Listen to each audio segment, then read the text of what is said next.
The Native Oklahoma Bigfoot Research Organization, or NOBRO, was founded by a group of Native Oklahoma residents that have been involved in Sasquatch research and investigations for the past 15 years. These investigators and researchers come from all walks of life. They represent tribal affiliations from the Choctaw, Creek, and Cherokee nations. The NOBRO receives and responds to reports from all over the state of Oklahoma. They have conducted investigations that involve tribal, public, and private land. They have responded to reports that have occurred within hours of the witness seeing something, to reports that are years old in nature.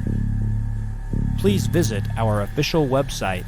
I will provide a link in the description of this video. Also check out the NOBRO Bigfoot Sightings database. I will provide a link to the description of this video. That's the Native Oklahoma Bigfoot Research Organization. Now, let's get back to Squatch Ranger Files.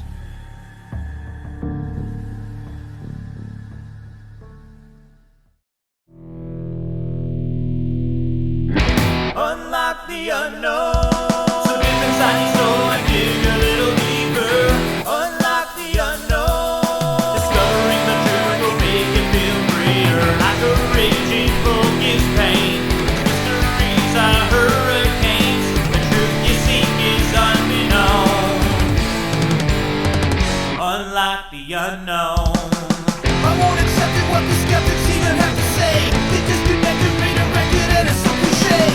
So much evidence is building up in our possession. So many elements conclude the answer to this question. From the page of myth to actuality, to unlock the locked door, where's the magic key? Unlock the unknown. So dip inside your soul and dig a little deeper. Unlock the unknown. Discovering the truth will make you feel freer. Like a raging bull gives pain. These mysteries are hurricanes. The truth you seek is unbeknown. Unlock the unknown. We have 77 counties in Oklahoma. We put reports in them, 66 counties. Every tribe has a name for each thing. In Cheyenne, it's Maximista, which means giant monster. These are some of the best cast footprints that I've seen in a very, very long time. North Canadian River Project, we basically focus our investigations on the North Canadian River or central Oklahoma.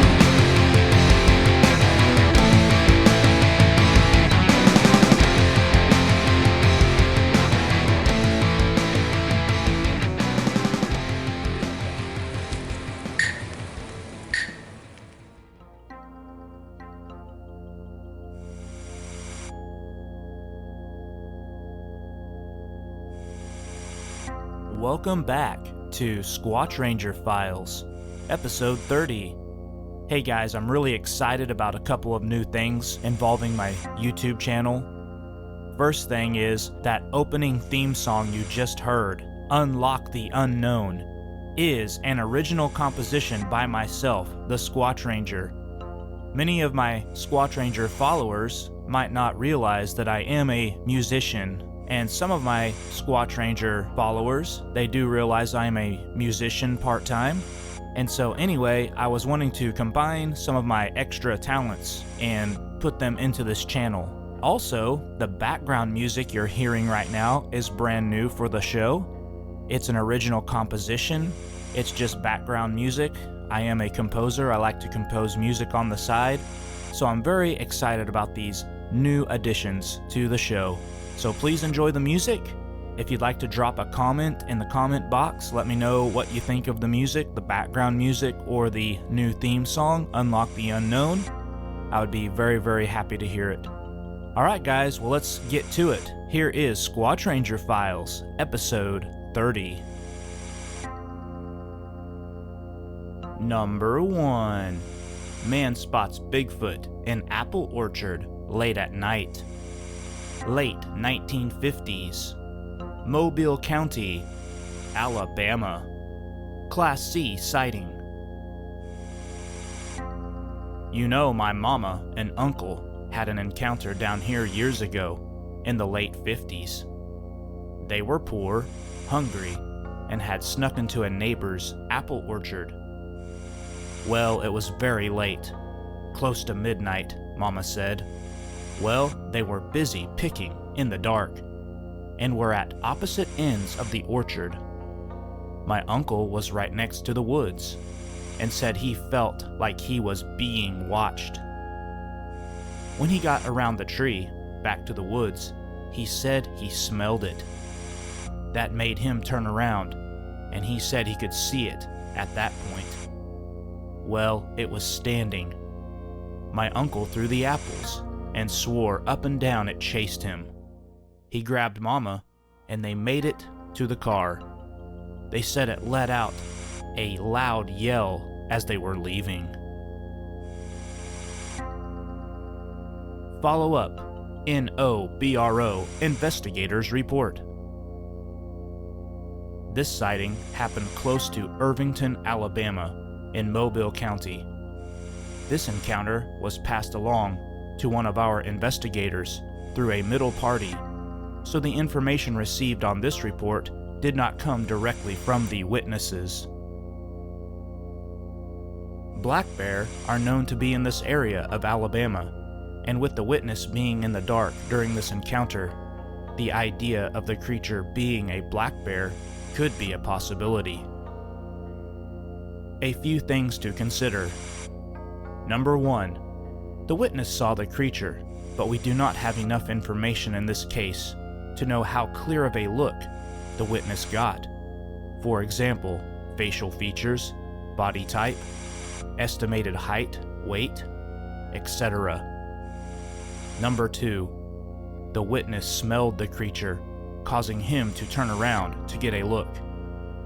We don't have any information on what the creature smelled like. Typically in Bigfoot sightings, we get reports of very strong, pungent odors. Bears usually keep themselves clean. In mating season, May and June, black bears have a slightly musky odor, especially on the crown and back of the neck, parts they rub on trees for scent marking. This smell is strongest on mature males, but is not unpleasant. Number 3, the creature was standing. We know that black bears are known for the ability to stand and take a few steps. It's more of a stretch for a black bear to chase people on foot. Number 4, the creature screamed as they fled the area. Bears are known to make a huffing sound when sucking up food, which sounds like a vacuum. Most bear species make vocalizations that sound like a huff, chomp, woof, growl, and or bark, which means the bear is agitated, angry, or annoyed. The fact that the creature screamed at the witnesses proves to be the most compelling evidence that this was something other than a black bear. This case is now closed. Number 2. Man and wife experience bad smell and rock throwing while huckleberry picking. 2008, Yakima County, Washington. Class B, smell and odor, and Class B, rock throwing. Yakima County, up Green Pass on Chinook Pass, 2008.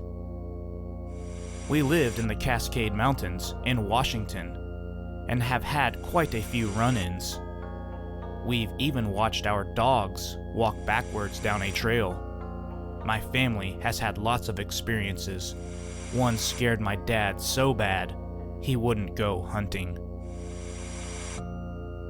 We were up huckleberry picking when a smell came across our field that was awful. We had stones thrown at us and tree branches.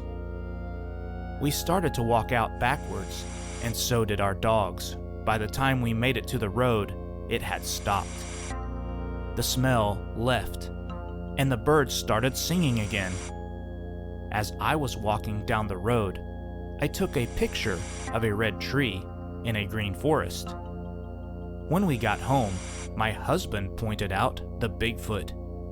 He stood about 8 feet tall and blended in perfectly.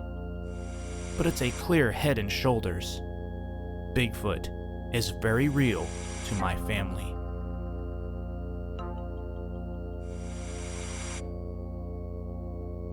Follow up. NOBRO investigators report. The witness reported an awful smell and stone throwing in this report. This information is very consistent with numerous other Bigfoot reports all throughout the United States. This part of Washington state has a lot of diverse wildlife, including elk, deer, turkey, quail, and a myriad of small mammals, neotropical and upland birds, raptors, and reptiles. The witnesses stated that they were located along the Chinook Pass during this encounter. Chinook Pass is also a trailhead to the Pacific Crest Trail, providing access to Dewey Lake and Cougar Lake, Crystal Mountain Ski Resort, and the Norse Peak Wilderness. This habitat would be a great spot for Bigfoot to live undetected, with many places to hunt, sleep, and hide. The witness in this report provided a photograph taken after the incident of stone throwing and the awful smells. The witnesses in this report claim to see a clear head and shoulders of a Bigfoot in the top right portion of the photograph. Look for yourself. You be the judge. This case is now closed. Number 3. Witness sees creature in hunched position next to house. 1979, Northeast District, Creek County, Oklahoma. Class A nighttime sighting. Around 1979, give or take a year, in Creek County, Oklahoma. Rushed out the side door at my grandma's house in the AM hours, and when I turned to walk to the gate, it was standing approximately 10 feet from me, next to the window at the front of the house. It was well over 6 feet and standing in a startled hunched position. I refer to it as a tackle stance. It was silhouetted by the streetlight behind it. I could not see the face because it was facing me in the dark with the light behind it. Its head was rounded and set on the shoulders. Its arms were spread out from its body in a position for action. Arms were bent at the elbows slightly. Chest tapered down to a narrow waist, not too narrow. The waist was bent forward a little. The legs were thick, but proportioned to its size. Knees were bent. Like I said, in a tackle stance, it was a dark color. Follow up. NOBRO investigators report. The Bigfoot in this report was on the witness's grandmother's property, possibly trying to look into the front window of the house. So many Bigfoot reports are similar to this one in nature, where the Bigfoot looks through a window of a residence. These creatures seem to be very curious animals. There's not enough information in this report to conclude why the Bigfoot was there to begin with, or what the Bigfoot was trying to gain by looking in the front window in this instance. This case is now closed.